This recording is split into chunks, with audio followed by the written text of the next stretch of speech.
सुप्रभात मंडळी. मी निलिमा पटवर्धन आणि आज मी शिंगरोबा धनगर यांच्याबद्दल तुम्हाला सांगणार आहे. मुंबई पुणे इथे जो आता नवीन महामार्ग म्हणजे बोगद्यातनं आणि असा जो सह्याद्रीच्या घाटातनं रस्ता नवीन निघालेला आहे, ज्याच्यामुळे मुंबई पुणे अंतरही कमी होणार आहे, म्हणजे किलोमीटर वाईज आणि वेळेनुसार पण.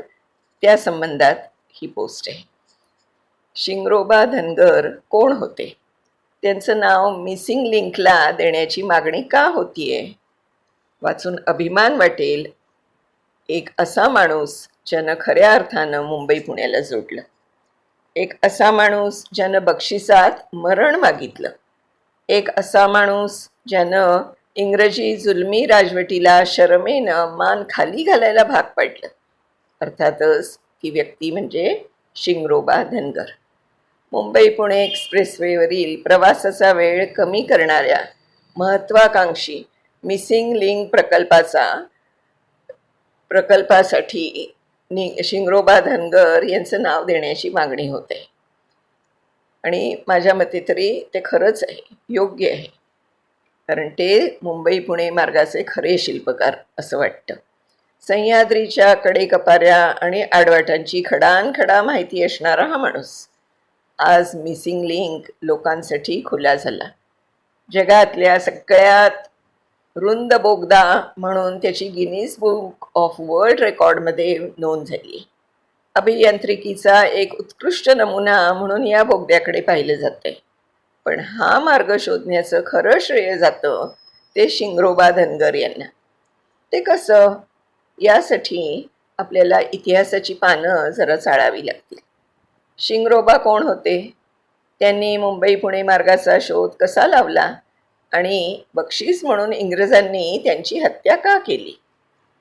तर साल होतं 1850. भारत मातेच्या अंगावर पारतंत्र्याच्या बेड्या होत्या. इंग्रज आपल्या देशाला अक्षरशः ओरबाडत होते. देशातलं धन धान्य मसाले आणि प्रत्येक मौल्यवान वस्तू लंडनला पाठवण्यासाठी त्यांना गरज होती ती वेगवान कनेक्टिव्हिटीची. याच गरजेपोटी 16 एप्रिल 1853 रोजी देशात पहिली रेल्वे धावली, बोरीबंदर ते ठाणे. कित्येक गोरे तज्ज्ञ आले आणि डोकं खाजवून परत गेले. पण इंग्रजांचं खरं टार्गेट होतं ते थेट पुणे गाठणं. मात्र मुंबई आणि पुण्याच्या मध्ये भिंतीसारखा उभा होता आसमंताशी स्पर्धा करणारा राकट सह्याद्री. या सह्याद्रीच्या दुर्गम कडेकपाऱ्यातून रेल्वेचा मार्ग काढायचा कसा? हे इंग्रजांसमोरचं सगळ्यात मोठं आव्हान आणि कोडं होतं. अनेक समित्या नेमल्या गेल्या.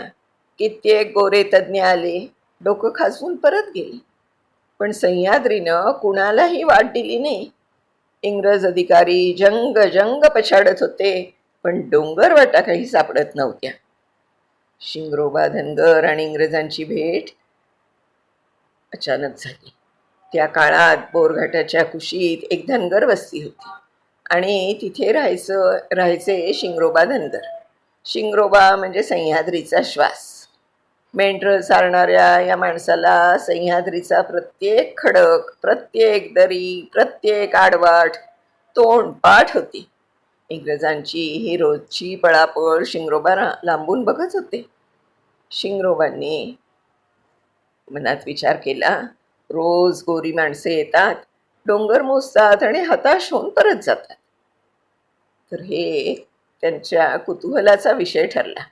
शेवटी राहवलं नाही आणि शिंगरोबांनी विचारलं, काय हरवलंय का तुमचं? काय शोधता एवढं?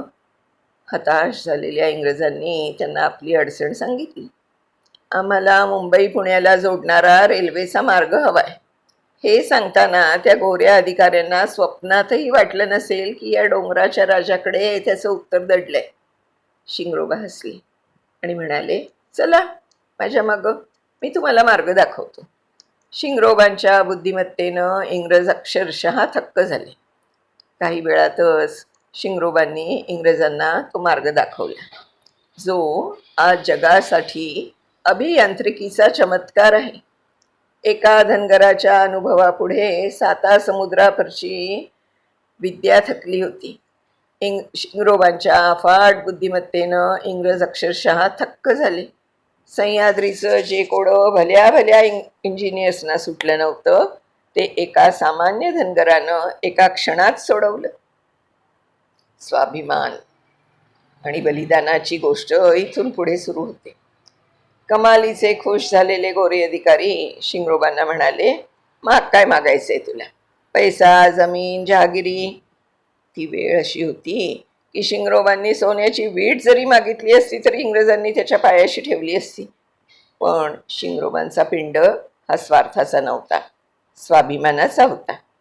आपल्या मातीला ओरबाडणारे, आपल्याच भावंडांवर अत्याचार करणारे हे परकीय इंग्रज शिंगरोबांनाही पोचत होते. शिंगरोबा शांतपणे म्हणाले, साहेब, द्यायचंच असेल तर माझ्या देशाला स्वातंत्र्य द्या. हे शब्द म्हणजे साक्षात ठेणगी होती. एका मेंढपाळानं साता समुद्रापारच्या सत्तेला जाब विचारणं हे इंग्रजांच्या अहंकाराला लागलेलं शिस्त होतं. त्यांची तळपायाची आग मस्तकात गेली. ज्या माणसाने त्यांना मार्ग दाखवला, ज्याच्यामुळे त्यांचा रेल्वेचा रस्ता सोपा झाला, त्या शिंगरोबांवर कृतज्ञ इंग्रजांनी गोळ्या झाडल्या. सह्याद्रीच्या कुशीत शिंगरोबाचं रक्त सांडलं. पण या बलिदानाने हा घाट मात्र अमर झाला. शिंगरोबांचं स्मारक मिसिंग क्लिकला देण्याची ह्यासाठीच मागणी होती. शिंगरोबांनी जिथे प्राणाची आहुती दिली तिथेच आज त्यांचं एक छोटंसं श्रद्धेचं देऊळ उभं आहे. आजही जुन्या मुंबई पुणे महामार्गावरच्या बोरघाटात प्रवासी या वाटाड्या हुतात्म्यापुढे नतमस्तक होऊन त्याचं दर्शन घेतात. आज मुंबई पुणे एक्सप्रेसवेवरचा मिसिंग लिंक लोकांसाठी खुला झाला आहे. त्याला शिंगरोबांचं नाव द्यावं अशी मागणी जोर धरतीये. सरकार काय निर्णय घेईल तो घेईल, पण शिंगरोबांमुळे आज मुंबई उर्वरित महाराष्ट्राशी जोडली गेली आहे हे त्रिकालाबाधित सत्य आहे. तर सरकारने जर शिंगरोबांचं नाव या मिसिंग लिंकला दिलं तर माझ्या मते ते खूपच छान होईल. खरं आहे ना? धन्यवाद. पुन्हा अशाच एखाद्या छानशा गोष्टीसह लेखासह भेटूया. तोपर्यंत बाय बाय मंडळी.